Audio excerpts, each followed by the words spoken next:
Welcome to the JSD Fantasy Football Podcast with your boy Scott Papa Fox Jackson, my guy Mr. Prestige John Evans, and the one and only bearded warrior Big Dale Gibson, and we are JSD. Welcome to the pod, y'all.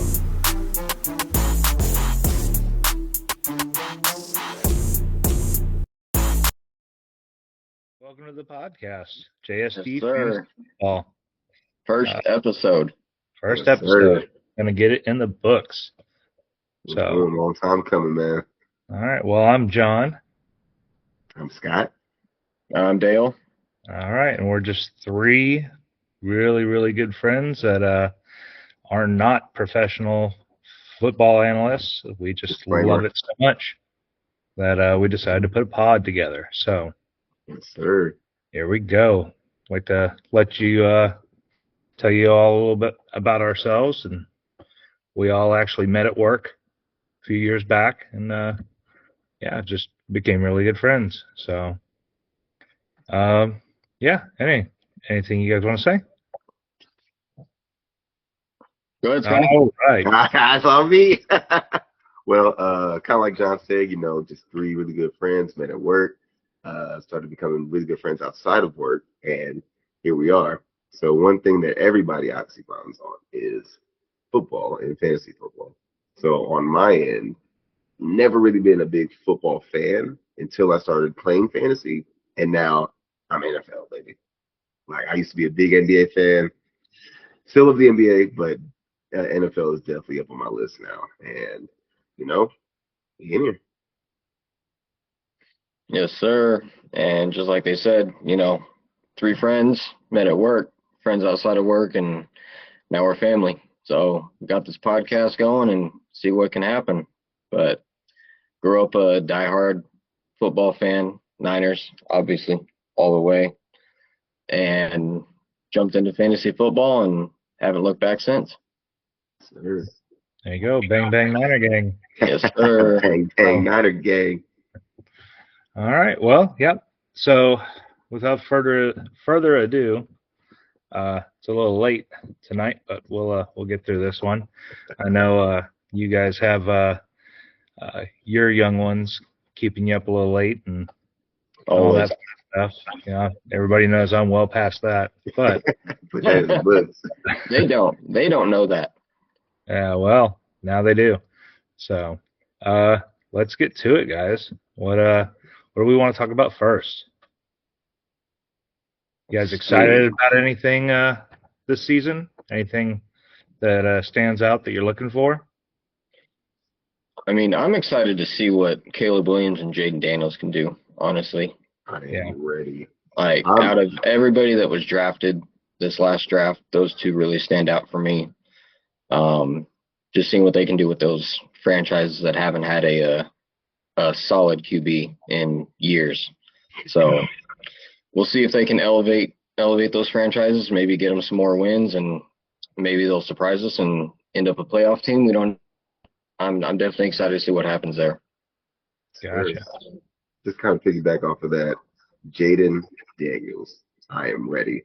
I'm actually really juiced to see how he is. I know a lot of people compare him kind of like to Anthony Richardson, but from what I've seen, it seems like he's the better passer. So he has the run game, he has the passing ability, but does he have the talent on the team? So I feel high on the Commanders' offense this year.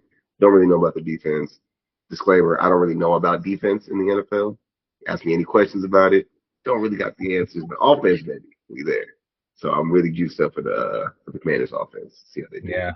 Basically, you just need to find out, hey, is the defense I'm playing this week going against the Giants? Yeah? Yes, all right. Sir. All right. Or the Panthers. Yeah, or the Panthers. Yeah. Just don't let my father-in-law hear me say that. He's a diehard Giants fan. So, I'm excited to see Jaden Daniels. Caleb Williams, I actually, after watching a little bit of the preseason, first off, I'd just watch clips of the preseason. I don't mess with watching the full games. I'll watch the highlights.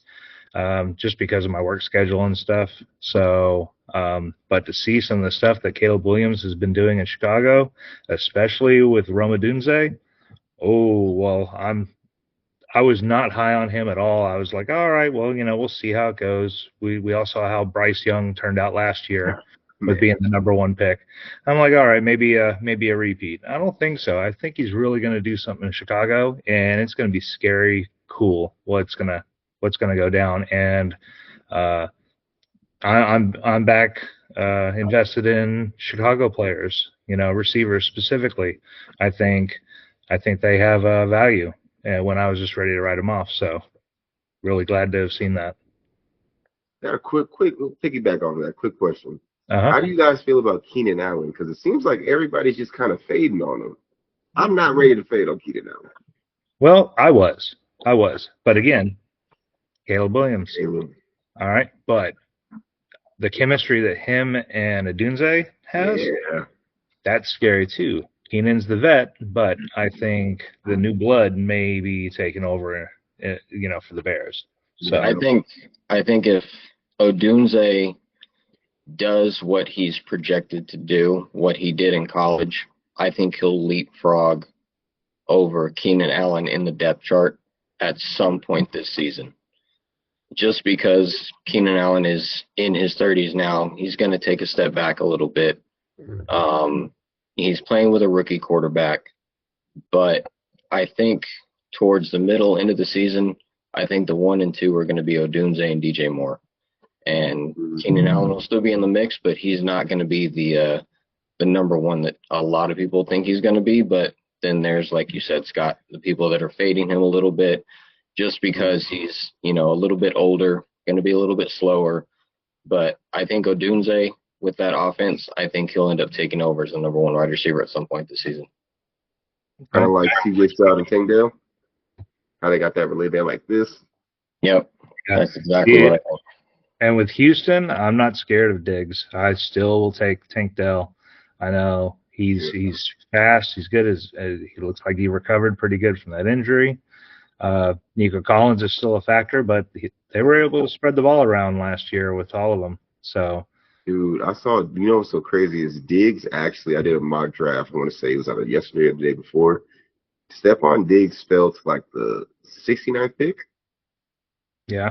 And he got sniped right. I was going to take him. He got taken right before me, but it's like the same thing with Diggs. It seems to be dropping in the drafts. Keenan Allen seems to be dropping in the drafts. And if they drop that low or low enough, I'm definitely still going to take a chance on them. You're getting them at a value at that point. Exactly. Now, may not be your #1 choice for that team, but as far as value, you can afford to wait on that position, a little bit if you need to fill in another one, like with running back, or you want to take care of your QB option before the 6th or 7th round. So, gotta take the value. That's been my new rule. Take the value. Yep. Take the value, but also take the players that you want, even if it's at a lower ADP. If you don't think they're going to be there and that's the position and the player that you want, take them. Yeah, it's okay to reach if it's within reason. I mean, don't jump 2, 3, 4 rounds. But I really like my kicker, but I don't think I'm going to take him in the 8th round. No, I feel that. Yeah, I think that's been the goal with all the mocks, right? Trying to find out, okay, who are the people that you really want? How far can you go without taking them? Or how far do you have to reach to make sure you get you guys? Yeah. No, that's it. It's value versus it's value, demand, and like what's the best choice in the moment. So while we're on value, quick question. I got one question. Yeah. How do you guys feel about Travis Kelce? I'm not down on him. Because he leapfrogged Sam LaPorta, at least in the Yahoo ADP and drafts, right? He's leapfrogged Sam LaPorta. All right. So Sam LaPorta is the first one. This is where me and Dale gang up on Scott about platforms. So we play on different platforms. Multiple platforms. Yahoo, Sleeper. I've messed around. some of us. I left ESPN And, alone this year. I can't do it this year. well, as you guys know, I did all of them last year, and it Yo, was exhausting. And some of them were just a bit too much, and also not enough.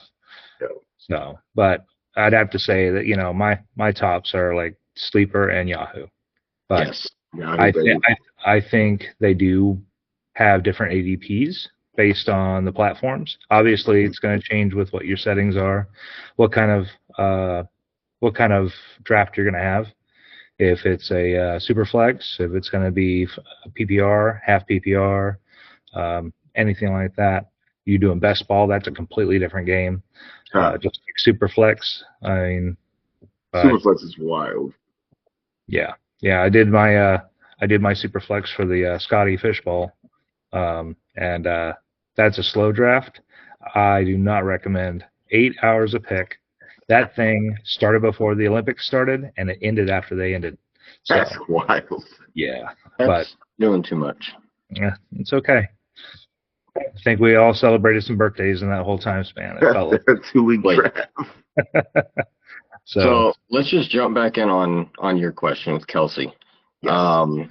Now, are you asking, like, is he a value at where he's going at his ADP, or? Well, I wouldn't say he's a value, right? But then that's the question, right? He's not necessarily a value, but do you guys feel like he's worth a top 30 pick? Because he's Maybe essentially it's- going in the second round, maybe early third, I was gonna say, what is his current ADP? 27. 27. Yes. He's going before Josh Allen. He's going before Sam Laporta, before DK Metcalf, Michael Pittman. For me, no. That's too I think the only reason you take Kelsey before a Laporta or even a Trey McBride this year is because he plays with Patrick Mahomes and he's got that chemistry with Mahomes, and he's going to get peppered with targets. Because outside of Kelsey, he's got Rashee Rice and Xavier Worthy. I mean, you got Pacheco out of the backfield, but most of your targets are going to go to Kelsey and Rice. And Rice being up in the air with the legal issues happening early, later, we don't know. But he's 34 now. He lost his step last year. He had a couple of injuries. And, like, I don't see him taking a step forward from last year. I think he'll probably be about the same production-wise. But you can always count on him getting those targets and getting those catches, each game. So he's going to be consistent, but I don't think he'll be anywhere near the Travis Kelce that we're used to seeing. Yeah. Plus, in his personal life, obviously he's dating Taylor Swift, and he's got that. Not be the main focus. But what I was gonna get at is, I don't know if you guys heard this or not, but I think it was yesterday. He's going to be in the new Happy Gilmore 2 movie. I did see that. Saw that. So I don't know. Could it be a little bit of the Baker Mayfield too heavy in commercials and movies and stuff like that kind of effect? Because Baker kind of fell off when he was doing all those insurance commercials. Yeah. So is it going to be like, okay, well, I've got a couple rings, I'm dating a superstar, and I'm in movies now. So I'm just not that high on him. Like you said, Dale, he's going to get targets because of Mahomes, but I'm not going to pay that much for him. No. So that's the other side of the argument, though, right? So I'm just playing devil's advocate, right? Yeah. So I don't think he's worth it right there. But before, what was the last year, John? You took him with the 6th pick? 5th pick? Shoot. In one draft, I took him with the number 1. Right? So to go from being a locked-in top 5 first-round pick, now he's going, late 2nd, early 3rd sometimes. Right. It's crazy how that works, right? Right? But I guess the other side of the argument would be Patrick Mahomes is going to bounce back. It was one of his worst years last year, which it still was a good year, but for Patrick Mahomes, right? He's going to bounce back. Kelsey's going to be number 1 wide receiver, all the targets. Kelsey's coming in healthy this year. He can't, because he missed week 1, right? Last year with a knee injury. If I'm not mistaken. I don't think it was week 1, but I think it was week 1. It was one of the first weeks. It was early in the season. It was really early on, right? a couple of games where, yeah, he was limited and out. So See, so he's come back in healthy. It's Travis Kelce. yeah, I don't know. I'm higher on just go ahead and get Mahomes then instead of Kelsey, just I've for been big on that. he's going to be able to get stuff done. Plus, I hear they're going to get all the referees back this year, so they should be fine. Hey, hey, man, I'm big on Mahomes. I'll say that I'm big on Mahomes. How? So then, I know we're just kind of keeping it going. Last question for you guys: how early is too early for Patrick Mahomes? Because I've seen people taking him in the first round this year. First round, second round, I understand. That's me though. Yeah. Yeah, I mean, second round, if you want one of those top 3 elite quarterbacks with Josh Allen and Jalen Hurts or Lamar Jackson, whoever you think is in that top 3 tier, I personally think it's Allen, Mahomes, and Hurts. I mean, second round is In that order? Allen, Mahomes, Hurts. Yeah, actually, Okay. I do. I would even throw Lamar Jackson in there too. I was gonna say, I mean, He could be interchanged with Hurts or Mahomes. I think Allen's going to be his coach. His coach is gonna say, "Hey, you guys need to like chill out on the running, taking hits and stuff like that." But that's just not Josh Allen. He's No. gonna get himself killed, man. I know, but because this will be almost the 3rd year running of him being number 1. I think he's been the number 1 fantasy QB 4 out of the last 5 years. Yeah, dude, he's gonna kill himself. Yeah. So full disclosure, Dale is our statistician when it comes to any kind of like stats or just general knowledge that other people normally wouldn't know. He's our guru. Yes, sir. I'm the guy with the opinions. I got opinions and questions. I just remember a lot of random stuff, and I don't know why. Yeah. And full disclosure, we'll probably try to make sure we're a little bit more upfront with this when we do more episodes. That basically, when we're talking about ADPs and where we view people, we're basically basing it off of either half PPR or full PPR, single quarterback leagues, redraft. That's kind of our wheelhouse as far as that goes. We'll get deeper into the other stuff when we go and mess around doing some mock drafts in those different formats or whatever. But basically, when we're just talking generally to you guys, that's kind of where we're coming from. So if you're yelling at your phone or your screen, like these guys don't know what they're talking about, like I'd take it. No, we're just again not professionals. We just enjoy it. So we're just trying to do this and have fun with you guys and welcome any questions. Just so we'll throw that out there for maybe the next couple episodes. If you guys see this or hear it and you want to ask us something, drop us a line. We're here to get to know you. You definitely are here to get to know us, especially if you've made it this far into the pod. We appreciate it. And definitely bear with us. We are beginners. We just want to have some fun. And yeah, so. Questions, comments, concerns, drop them. Yep. So if I can jump back into that top 3 tier, I think Hurts this year is going to take a step back when it comes to rushing production and rushing touchdowns. Now, are you basing that off of Saquon? I'm basing that off of Saquon, exactly. Man, I'm basing that off of him and the coach. I saw that report about him and the coach literally hating each other and can't being in the same room. Come on now. Yeah.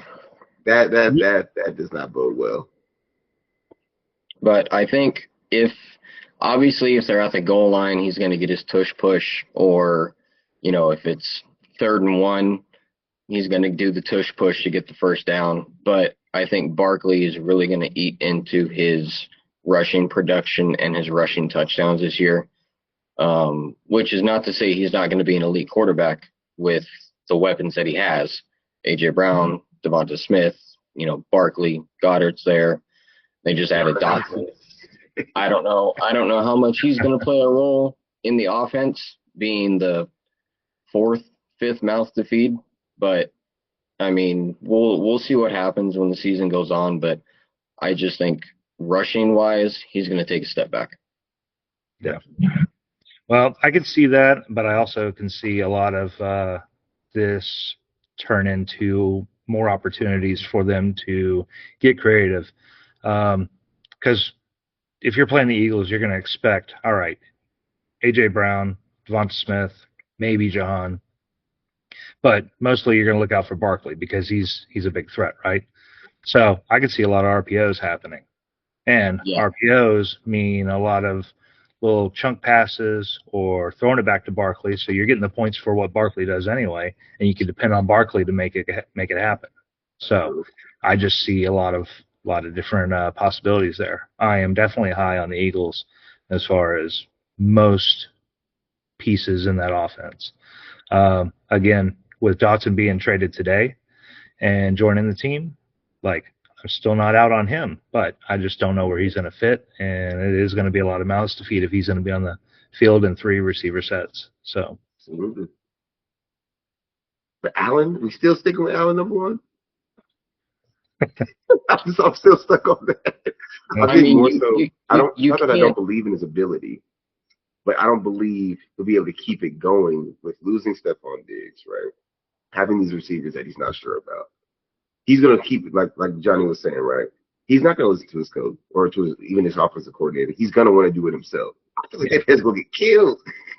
You can't do it every year, man. he might, but you have 2 star tight ends in Dawson Knox and Kincaid. Get one of them to block. Josh Allen's going to run the ball. So is James Cook, and that's my guy. James Cook, man. Yeah. I think he's going to have a good year in particular. Yeah. Yep. I've always been high on James Cook. As you guys know, I'm a UGA fan. So him coming out of Georgia, So I'm excited to see what he has to bring to the table this year. Because he killed it last year, especially in efficiency. Yeah, actually. I he think didn't get touchdowns. No, I think he only had 2 rushing touchdowns, if I'm not mistaken. And and I believe that's correct. Yep. Mm-hmm. So I think his production in both goes up because of the loss of Stephon Diggs and Gabe Davis. We'll see what happens, but I think he could be used a lot more this year in the passing game for sure. Absolutely. Yeah. Okay, so Allen number 1, Mahomes 2. Mahomes 2. Hurts 3.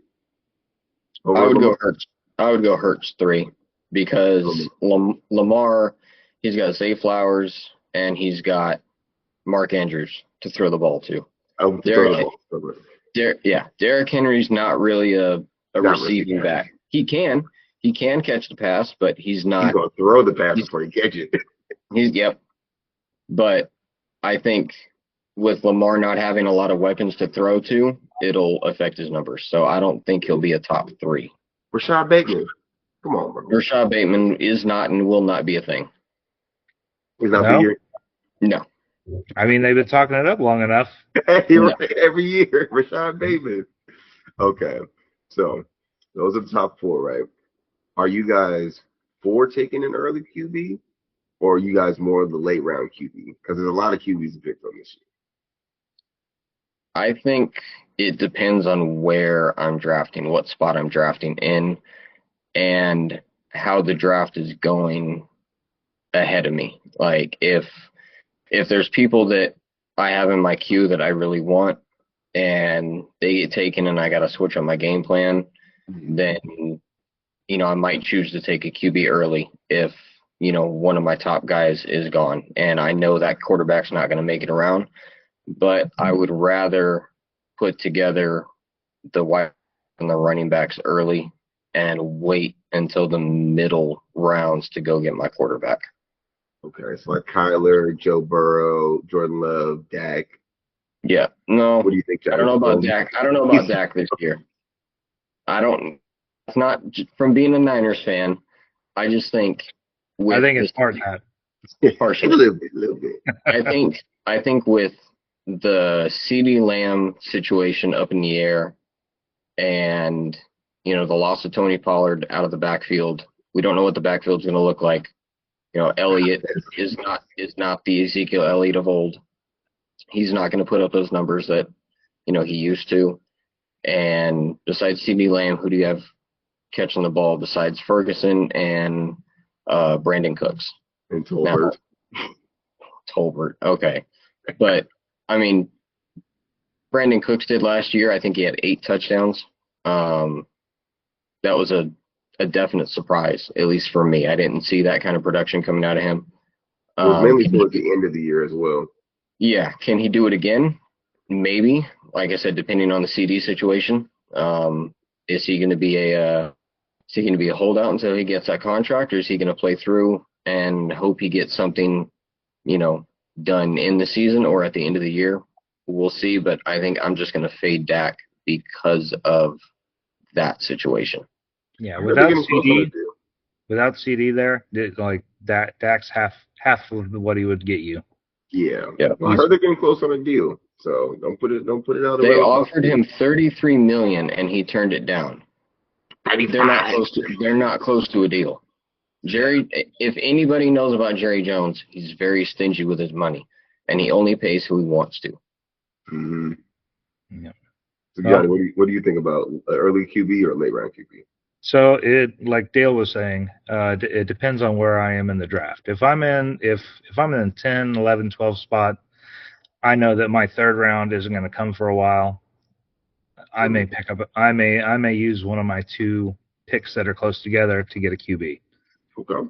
I might just spend up, especially if one of the tops are there, So other than that, if I'm middle of the pack early, all right, well, it's not going to be that long until it comes back around. All right, I may wait until 3rd, 4th round before I touch QB. Now, if a lot of people are pulling pieces off the board that I liked, and all right, well, you know what? I will make a quick turn during the draft and say, you know what? Nah, I'm out on QB right now. I think I'll just go ahead and I'll keep loading my roster up with receivers or a running back. Make sure at least I have one good running back, and make sure I load up with some receivers, especially in full PPR. Yeah. Then I'll go ahead and try to get that value there in the 7th, 8th round, getting a QB where I think, all right, well, not too bad, not too shabby, and then 10, 11, 12th round, see if I can find me a second quarterback that I think might have pop and surprise some people. Yes, sir. I've been noticing I'm kind of been leaning more towards late round QB, because usually what happens is people start picking off the QBs early second round, usually after Josh Allen. 3rd round, Jalen Hurts, Mahomes, Jackson. Once that starts happening, I'm like, okay, I'm out on QB. May go for Kyler. Sometimes I go for Richardson, but again, it all depends on how the draft is going. But I found that I usually like my lineups with the late round QB. Like you guys were saying, I like to load up on wide receiver, running back, and to the moon after that.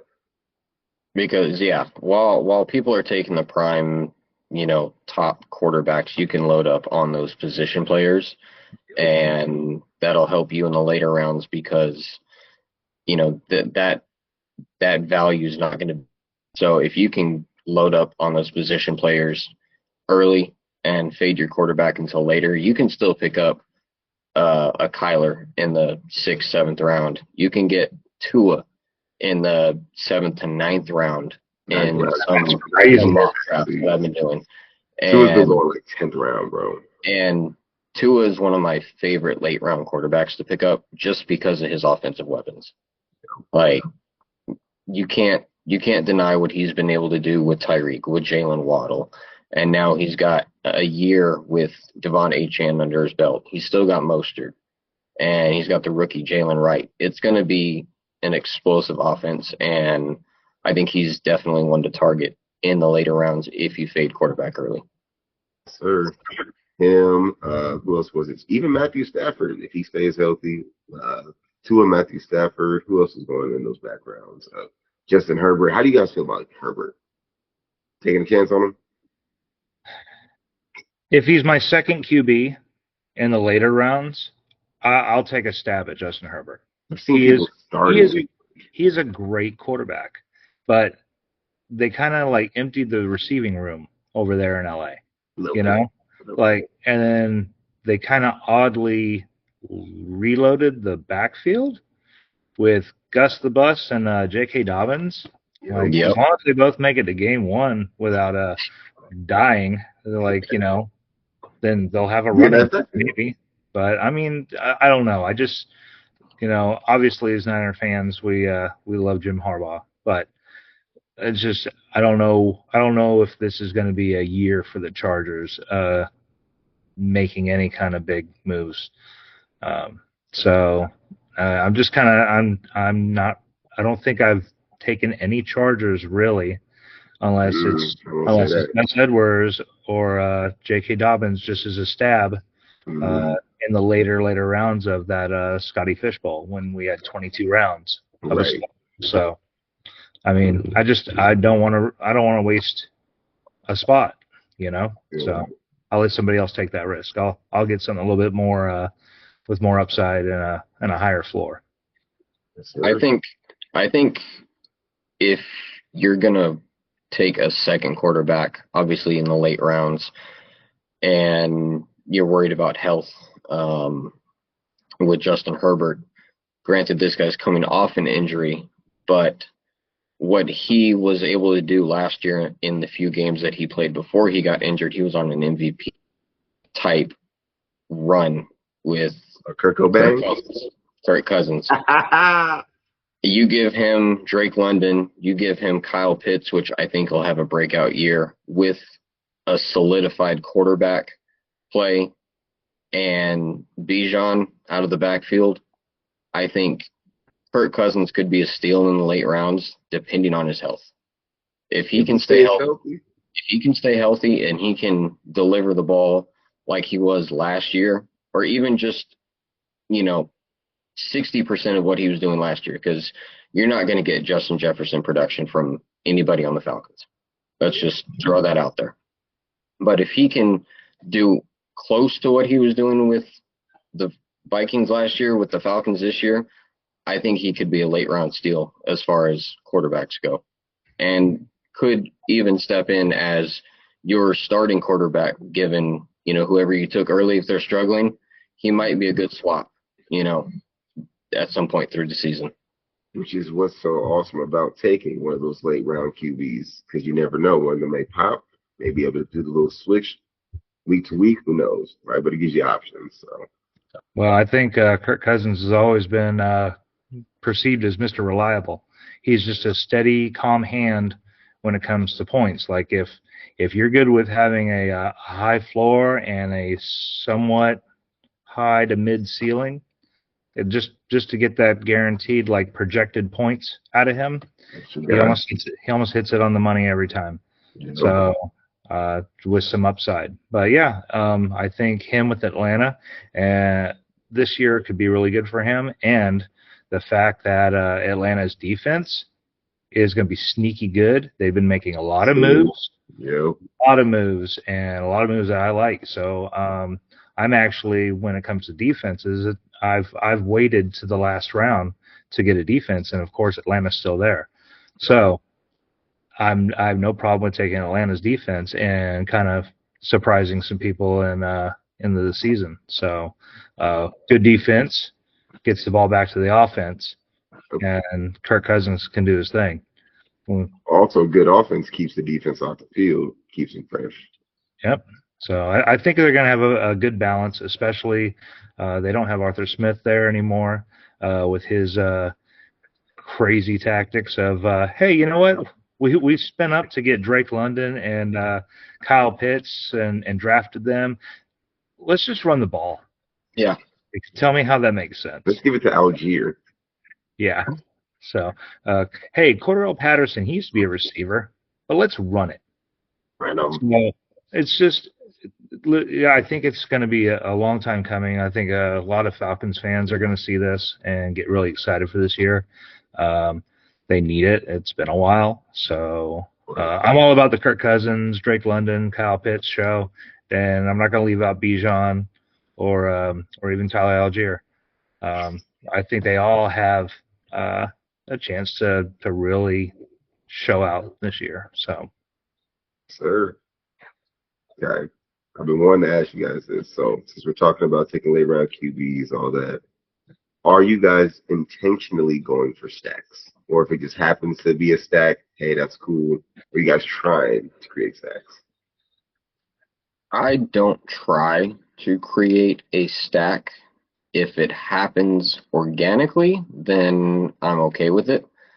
Um, I don't I don't mind getting a stack, but I never set out in a draft to make sure that's my priority because you never know how the draft is going to turn out. So, if you get Jalen Waddle in the third, are you going to try and take Tua earlier than he's going ADP wise? Or it's hard to plan that out just because you don't know how everybody's going to draft, and it has to line up perfectly for you for that to happen, or else you're going to reach for the player to create that stack. If it's the quarterback that you're taking last, or if it's a wide receiver or running back that you're going to take later because you got the quarterback early. I think if it happens, like I said, organically, and it just falls in your lap, then it's hard to pass up. But I wouldn't go out with a game plan trying to make it happen. Yeah, and I agree with that. If it's organic, great, cool, but also it could be dangerous if you see a stack as a cool thing because it is cool. There is a cool factor to it. Love a stack. But yeah, we know Scott loves a stack. Super stack. Super Yeah, stacks, baby. if there's a way for you to be able to draft their coach, Bad super stack. Steve. So, but no, it can be a dangerous thing going after a stack because things may not fall your way, or you may get focused, a little hyper focused on getting the stack, and you might miss out on other players or other opportunities. And then also, if you're going to load up on a specific team, you're going to be heavy on missing pieces when it comes time for their bye week. Right. So there are a lot of different factors. Yeah, if it happens organically, cool, but I'm not actively trying to get a stack unless it's just two phenomenal players. Like, I'm not going to go and try to get Bryce Young and, their number one receiver, Deontay Johnson. Yeah, so I'm not trying to do that. Drake May and whoever they have over there in New England. Like, definitely not. But I mean, okay, with the Giants, like a Daniel Jones, Malik Neighbors stack. Oh God.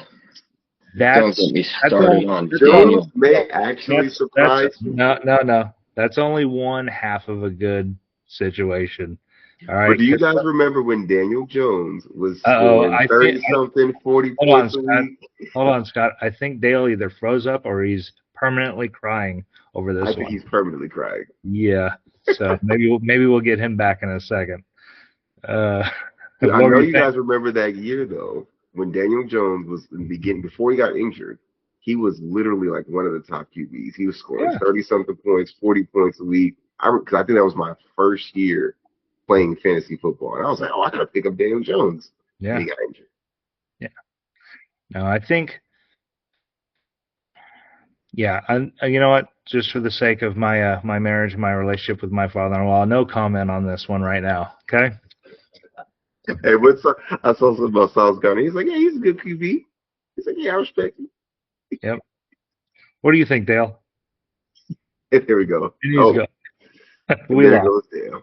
All right. Well, hopefully he'll come right back. Right.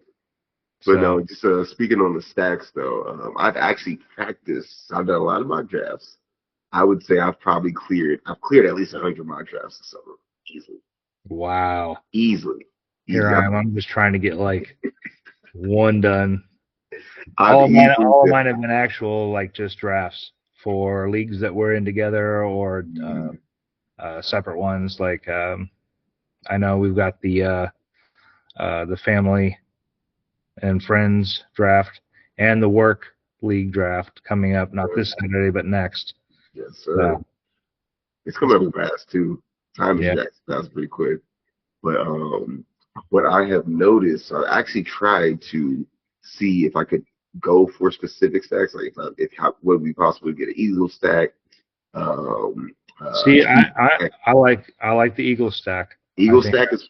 I would say what I've learned is Cardinals, Eagles, and Bengals, depending on where you land in the draft, are Mhm. probably the easiest stacks to get. What else? Oh, in Atlanta. I was Like gonna say not at yeah. I was gonna say that's Atlanta's one of the easier ones as well. yes. If you're There gonna we go. I'm back. hey There we bud, go. good to have you back. As soon So as you started talking about Daniel Jones, the well, connection was like, I'm not going to do it. I'm not listening to this, and turn me off. well then let's not go back there. All right, Man, we're finish up our talk about stacks. right. So I was telling Johnny that I've actually practiced how to get certain stacks and see how that works out. And what I was telling was that I noticed the Eagle stack, Cardinal stack, Atlanta, and what was the other one, Johnny? Bengals. Bengals. I've noticed that those are the easiest, more realistic stacks to get. But I've Yeah. also noticed with that, like you were saying, I do have to reach sometimes to get those guys. And is it worth it? It depends on how other people are drafting. But Right. majority of the time, it's too much effort. So if it doesn't happen organically, it's kind of like you want to stay away from it. So I think the easiest stack, depending on your first round draft position, if you're between 3 and 6, I would say, depending on who you draft with and how they draft, I think the Bengals stack with Jamar Chase and Joe Burrow is probably the easiest to do and probably the best one out of all of them. Even throw in T. Higgins. I was gonna say I was Even, going for all three.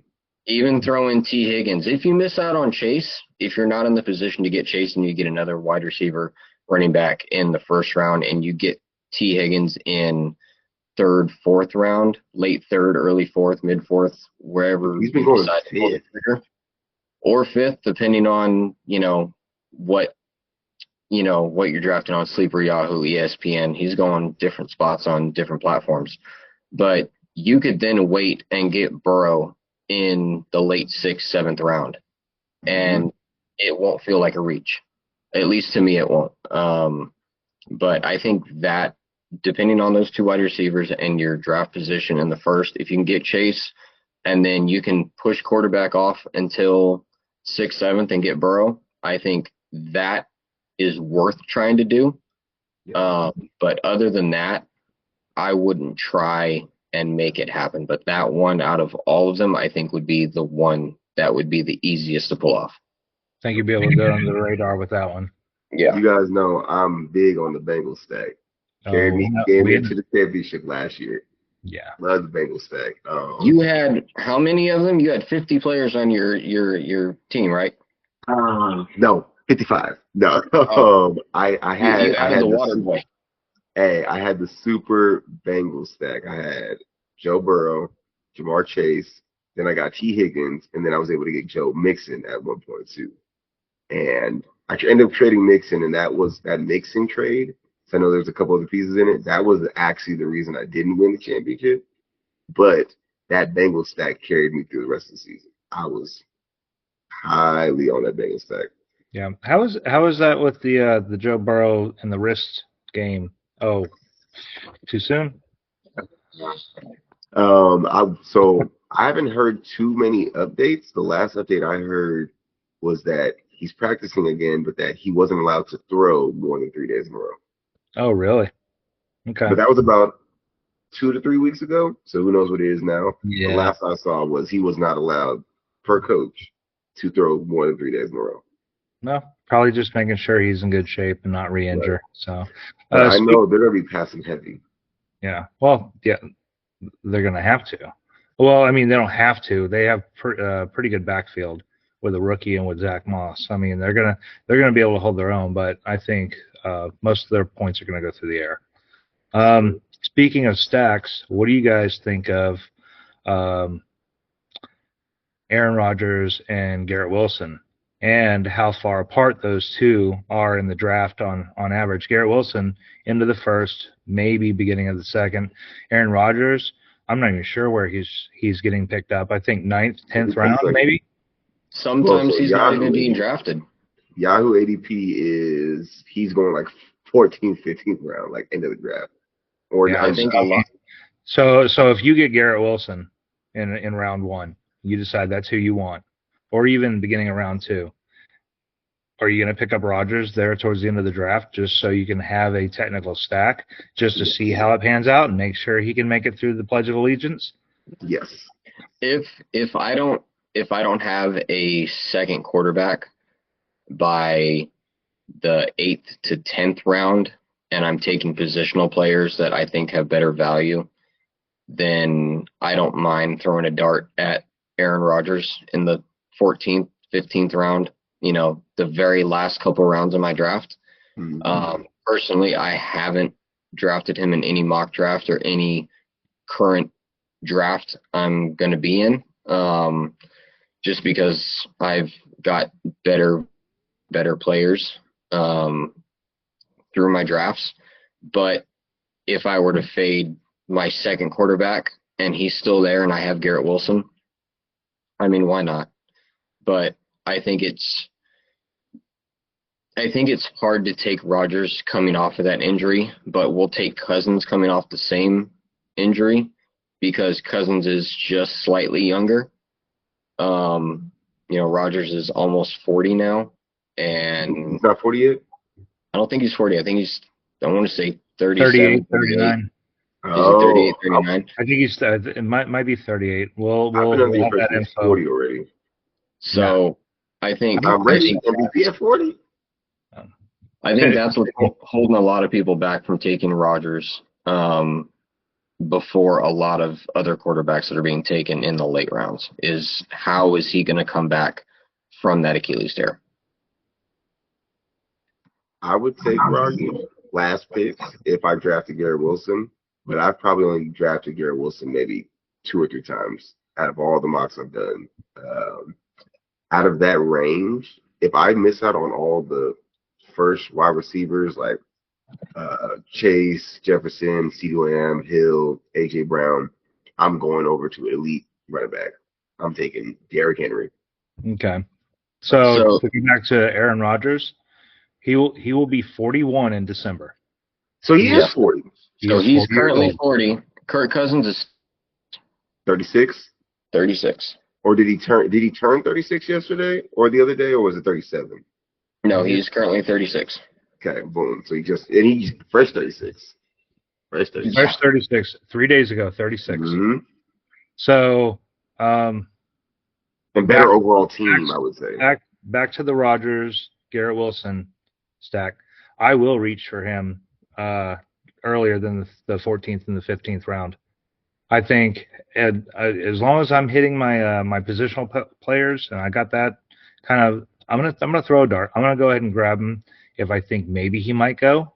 So are you high on That's the danger of having that want for a stack, though, right? Mm-hmm. So, but I mean, I feel good. Stack, though, that's more realistic. Yeah, because I mean, okay, at least I have Garrett Wilson. So if I take a stab at him and maybe go a little earlier, maybe somebody wants to, snipe me and decide, oh, well, let's not give him the stack, just thinking that way. In, the 13th, 14th round, maybe I'll beat him to the punch. And especially if I'm towards one of the ends of the snake draft, then okay, I know I'm going to get another pick in a second. Let me get Rodgers now. I'll go ahead and get a positional player after that, and we'll move on. So yeah, I don't think it's too bad, but I think anything pre-10th round with Rodgers is definitely too early. Yes, that's way too early. So you're high I'm willing to take that risk. I know their chemistry together is good. It's really good from what we saw, at least with Hard Knocks, and oh wait, none of the NFL season whatsoever. I just want to see that happen. So that's you taking Wilson. If you get like the 11th, 12th pick, are you taking Wilson? I don't think so. I think I'm gonna see if AJ Brown's still there. He's not going to be there. But he has moved up on his ADP because he was in the beginning of the second round, and then people will continue to take him in mocks or drafts earlier than the end of the first. So He's fallen. AJ Brown has fallen to me like late in draft or late in the first round twice. He's usually going pretty consistently 7 to 9. But yeah, Twice in the last 100 mock drafts. Got it. yes, yes. 2% chance you're going to get AJ Brown. But then So again, my bad. My thing is with Garrett Wilson, even if Aaron Rodgers is 70% of the Aaron Rodgers that we know, Garrett Wilson still put up 1,000 yards last year with Zach Wilson and a bevy of other dumpster fire quarterbacks that I can't even name. So Mike White. There you go. But I think just how successful he can be with those quarterbacks, I think with Aaron Rodgers, even not a prime Aaron Rodgers or even close to a prime Aaron Rodgers, he could have a very good year. Well, and I think that speaks to that because he was able to do that with Zach Wilson and whoever else and still get those yards. It didn't have to be a long bomb. He had to work for it. He broke through. He got the yards. Yeah. So if Aaron Rodgers is at least half of what he was, that's still better than Zach Wilson and any of those other quarterbacks. So, again, I think that even reiterates that I'm going to try to go for him probably around the 12th round if he's still there. Well, the thing for me so I would take a chance, even if I didn't get Wilson, I may take a chance on Rodgers, right? The thing with Wilson is kind of like Marvin Harrison, and I was big on taking Marvin Harrison before.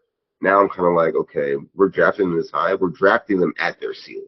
Like there's no room for them to essentially beat it because if they hit those marks, that's essentially there. So you're drafting them right at their highest value. So you need them to hit their ceiling for you to get like good value on the ADP. And I'm kind of like, I'm weary of that, right? Very weary because we haven't seen it yet. Besides, we've seen a good season from Wilson, but what did he end? He was wide receiver last year? Even though he hit his 1,000 yards, I don't think he was top 10, was he? No, he wasn't top 10. He's probably in the mid-teens, but definitely not a top 10.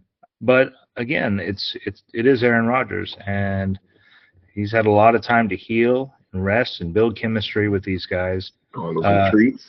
Mike, yeah, those retreats. Mike Williams, until he gets hurt again, because that's what Mike Williams does. Like he's gonna put up some numbers with Mike Williams. Yeah. But I think Mike Williams when he's healthy. Yeah, I mean, or they may just use him to draw fire from Garrett Wilson, and True.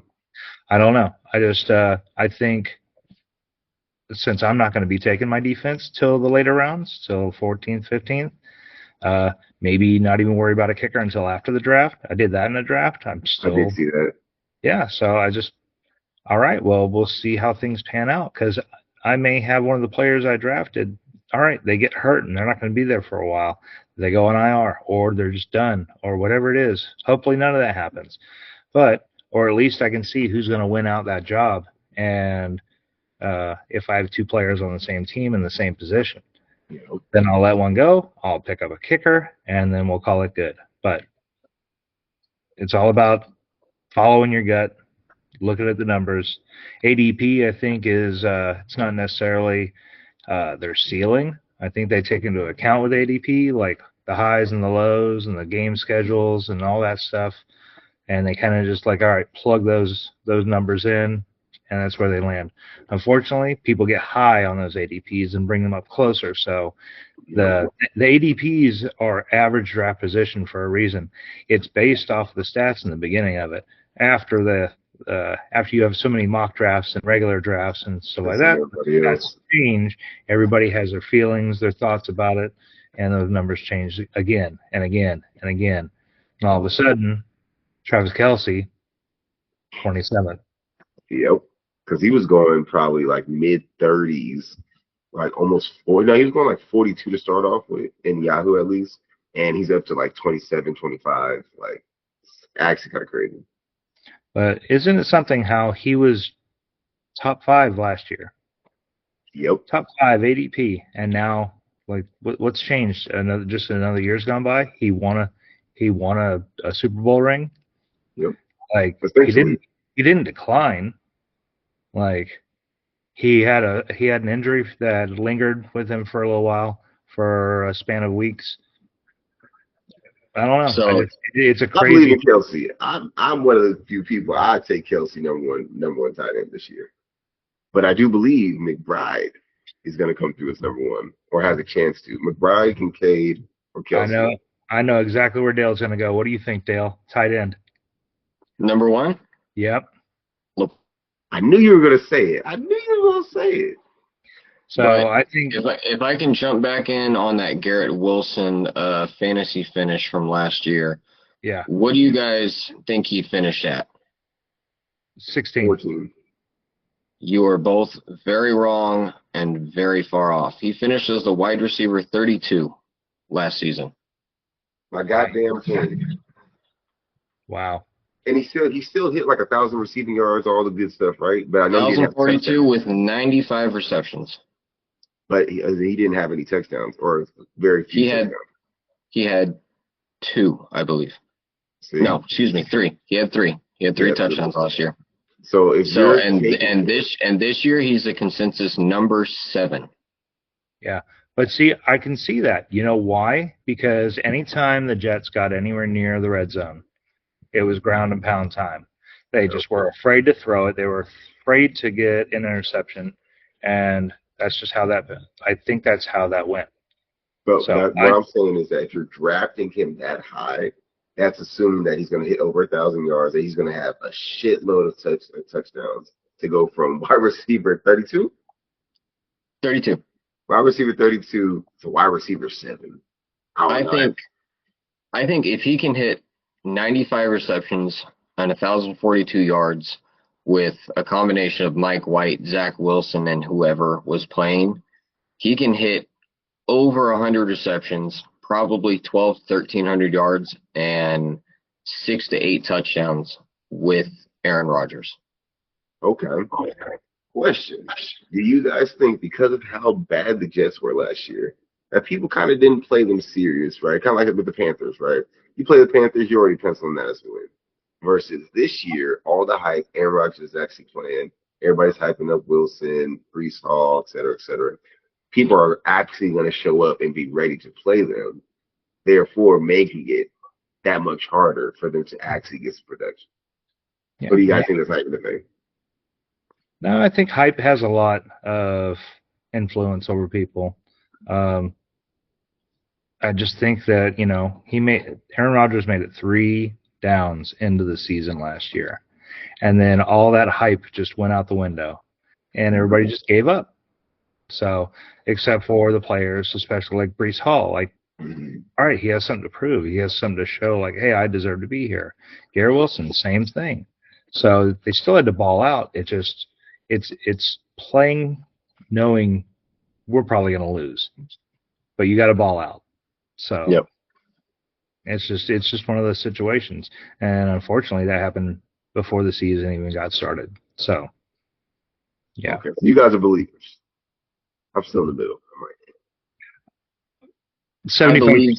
I believe they can be a lot better than they were last year. Yes. Yeah. Okay. Even with the backup quarterback situation they have now. Okay. Because who did they pick up, Dale? Their backup quarterback. Isn't it the same guy that Rodgers has wanted there for years? Don't tell me it's Brian Hoyer. No, it's not Brian Hoyer. If I'm not mistaken, it's somebody that Aaron Rodgers specifically requested. Who's now I need to know. Tyrod Taylor. Now. Taylor? Tyrod? Tyrod Taylor.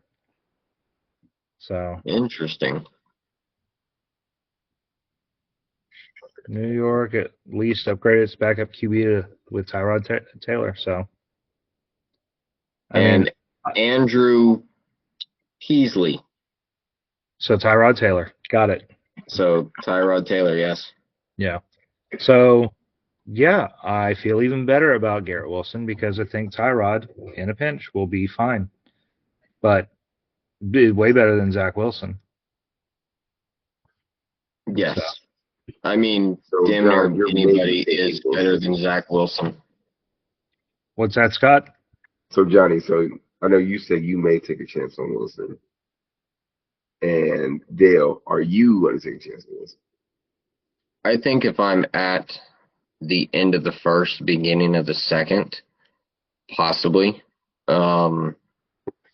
But I mean, at the end of the first, beginning of the second, you still have Puka there. You know, am I going to take Garrett Wilson over Puka? I don't know. Given Puka's injury right now and, you know, that being up in the air and being week to week, I think he's kind of gone down a little bit for me.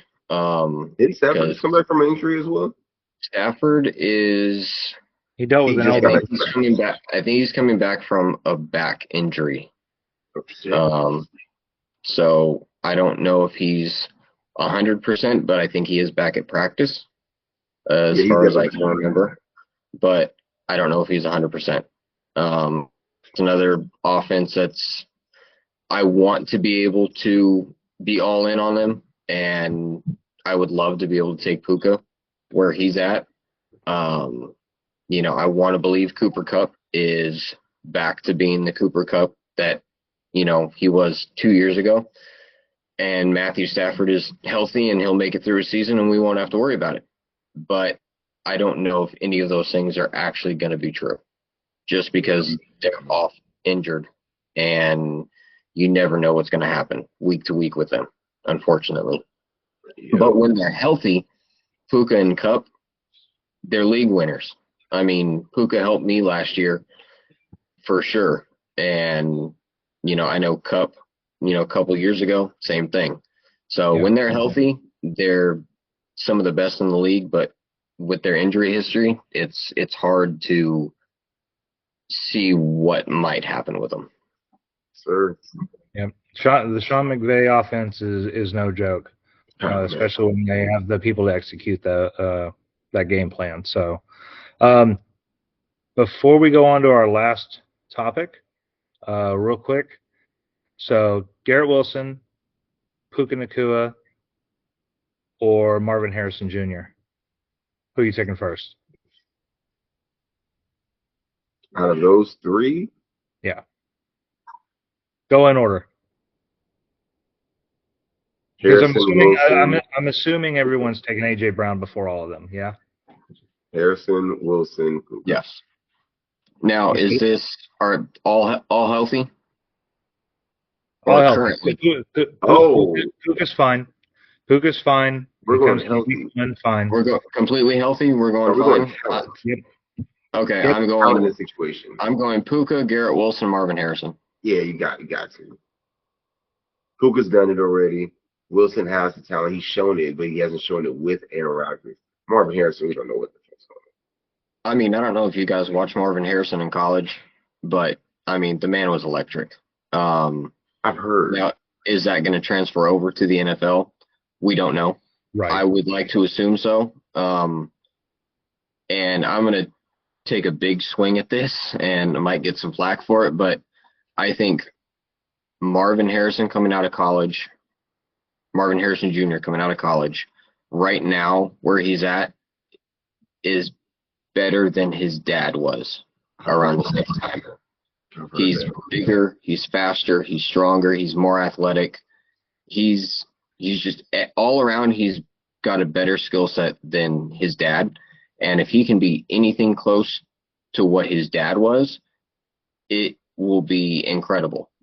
But until that happens, I'm taking the guys that I know what they can do in the NFL. So that's where I kind of go against the grain, I guess, because I'll go Marvin Harrison Jr. Then I'm gonna go Garrett Wilson because of I'm a part of that hype with the Jets, and then I take that back. I go Puka second because I trust the Rams offense more. Yeah, gotta take the Rams. And then I go Garrett Wilson, but I am still hyped on that because whether I get Wilson or not, I'm excited to see what the Jets do this year with Aaron Rodgers healthy and throwing the ball and not dying 5 minutes into the game. Now, I have a question for you guys about the Rams offense. Given Puka's healthy, Cup is healthy, you know, are you taking Puka into the first, beginning of the second, or are you fading Puka and waiting to take Cup Cup. later? Trying to get the value, huh? Not even the value. I think Cup is going to be the better player in that offense, or at least not even the better player. He's going to get more targets because him and Matthew Stafford already got that connection. That's his guy. And Yeah, if true. Cup is healthy, Cup is right there, man. I'm higher on Cup than I am on Puka. And then you Could, throw in the value on top of that, it's rad. yeah, I'm not grabbing either of them. Like obviously in the first round, I don't know if I would reach for Puka with my first pick, but I would probably go if I'm going to get a Ram and my heart's set on that, and Harrison's off the board. I'll grab Puka because I think he will come up as being the top target. If not, just an even timeshare between the two of them, and we've seen that they both can get the numbers at the same time on the field. So I'm not worried about that too much. And that was with Kyron Williams eating like You know? easy. So I just think they can make it happen until they play us. Yes, sir. So all right, Definitely. well, you guys want to talk about this Brandon Ayuk stuff? Maybe this Jahan Dotson trade opened opened a little bit of a position for him to slide on over to Washington like he wanted to be with Jaden Daniels again. Um, I know it's all speculation at the moment, but yeah. why did they make that move? That's Oh, kind of a big question. my And what do you Uh, and what do you guys think about that for Luke McCaffrey well, and I Brown? think from what I've heard, I think there was no set number two right now in Washington no, sir. between Dotson, between McCaffrey, and between Brown. They didn't have a set number two wide receiver. So I think they just pulled the trigger on a trade to get whatever value they could out of it, and they're gonna figure out between it's gonna be McCaffrey or Brown as the number two. So I think they just added some draft capital for later and decided to go with who they have, you know, currently outside of Dotson. Dotson didn't have a good year last year. He also But didn't as a quarterback. given the quarterback play, obviously, you know, but I just think they thought maybe they could get some draft capital, load up for, next year and just roll the dice on McCaffrey and Brown. Or, like you're speculating, possibly package something up eventually and bring in Ayuk. But that's going to be a lot to give up on their end for capital and or players. Plus, they're going to have to pay him a lot of money. And I just think there's a lot of moving pieces and a lot of things that would have to fall into the right place for that to happen. Because if the Patriots offered Ayuk $32 million a year for 4 years and he turned it down, I know him and Jaden Daniels, like you said, have that connection because they played in the past at Arizona State. But would they be willing to pay Ayuk 30 to 32 to come there? Do they have the cap space to do it? I don't know. And So what would they give up in draft capital, picks, and or players to send back to the Niners? what they just got, obviously. But if they were going to do what they did, and obviously they're not a win now team. Washington is in a rebuild. Yes. If you're going to give up one of your capital to try to like try to build it back up, maybe you can do both if you shop McLaurin. Scary Terry goes to Philadelphia. You open up that spot because it just seems like they gave away Jahan Dotson for some draft picks, and he was still under his rookie contract. Like he was I mean, if you're going to do that, you want to save some cap, some salary cap. Deal McLaurin. You do that, you'll probably get more as far as draft capital and picks that you're going to get. Definitely. You're going to save money on his contract by them taking it over, and maybe you will have the ability to pay a Brandon Ayuk to come over, be the number one, allow Jahan Dotson to stay in the mix, and then McCaffrey and Brown duke it out for the other spot. Or they all three duke it out for the number two, and it is what it is. And you have Brandon Ayuk team back up with his QB. I just think that would have made a little bit more sense. But obviously, I don't do it for a living. They're not going to listen to me. I think Ayuk is re-signing with us, man. We haven't heard any news since they were talking about renegotiating with him and then getting closer, quote unquote, on a deal.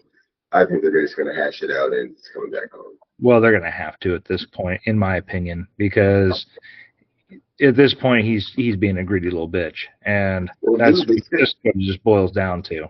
Well, they said the Steelers had a deal ready for him. Everything was in. They currently have theory. a deal. Yeah, in theory, everything's good to go. They're just waiting on the Niners to pull the trigger, and they haven't. So that means they're trying to keep Ayuk. Or it's not fair enough.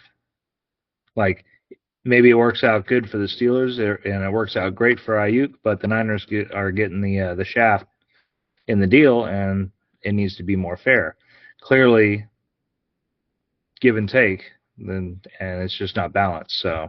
Well, no, dude. From what I've been reading is the Niners are okay with it, but they're trying to get the deal done with Ayuk first before actually accepting the deal. They're like, okay, yeah, we would take that, but we really don't want to. We really want to keep our guy now, so we're going to try to do what it takes to keep him. Okay. But after all this, man, I don't know. We should have just agreed to some terms from the get-go. If we were going to go through all this just to resign.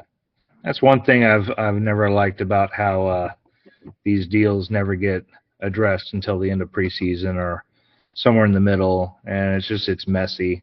We saw how that kind of affected our defense 2 years ago with Bosa. He wasn't on the field to go through the preseason. He wasn't there to lead the team, lead the defense, and get everybody kind of calibrated. So I just think it's more damage than it's worth just to try to save some bucks. These players are already making ungodly amounts of money. Just figure it out. Pay the price. The NFL is becoming the NBA in that aspect. Yeah. Because the NBA, they do it all the time. Yeah. All the time. It's getting pretty ridiculous. Mm-hmm. So the Commanders definitely have the cap space. If this is correct, they have 35, almost 36 million in cap space. So they could definitely afford to pay him. But it's what would they be willing to give up to get him? Because if you look at their top players, they're not going to give up Daron Payne on defense. They're not going to give up Jonathan Allen. They have Bobby Wagner, who's 34 years old. I mean, outside of that, you really don't have any solid players that I don't think the Niners would even want to trade for. At least none that add any value to our roster. I mean, we're gonna swap Ayuk for McLaurin. Some draft capital. And some draft capital. I mean, I'd be okay with that. But I don't see it happening though. Exactly. I don't see it happening. What if? Because I'm not sure what draft picks they have for next year. I don't know if you have that on your screen, Dale. I can pull it up. Okay. Throw a first and maybe a third, and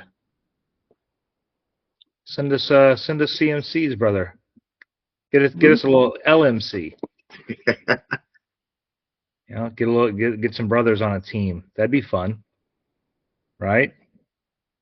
We can do that. I wouldn't mind it. It would be fun, at least. I was gonna say it wouldn't be too too happy about it, but at least it'd be fun. Yeah. It'd be entertaining. But I mean, if we're gonna lose him anyway, I Right. mean, Yeah, but if it comes to okay, we're just trying to get I the best of the situation. yeah, So the Commanders, I think quoting Dale from like maybe a week or two ago is like, just give us a bag of popcorn and a Coke at this That's the point story. because we're tired of it. so 2025 they have 1, 2, 3, 4, 5, and 6. So they don't have any multiple picks in any round. It says they may have a conditional 6th-round selection coming from the Steelers. But other than that, they've got everything but a 7th. Okay, well, give us a first and a third, a first, a third, and a fourth. We'll send them another fifth, and yeah, we'll take LMC. At this point, I mean, you're going to have someone that's going to play harder than Ayuk if he doesn't get his deal the way he wanted it. Yeah. No, the amount of being disgruntled and on a team, that's almost that's like a hovering negative. Yep. You don't have that cloud over the You team. don't want that. So let's if you make it fun, bring the brother in, like get Debo to show him the ropes, get him ready. I mean, we've got Juwan Jennings.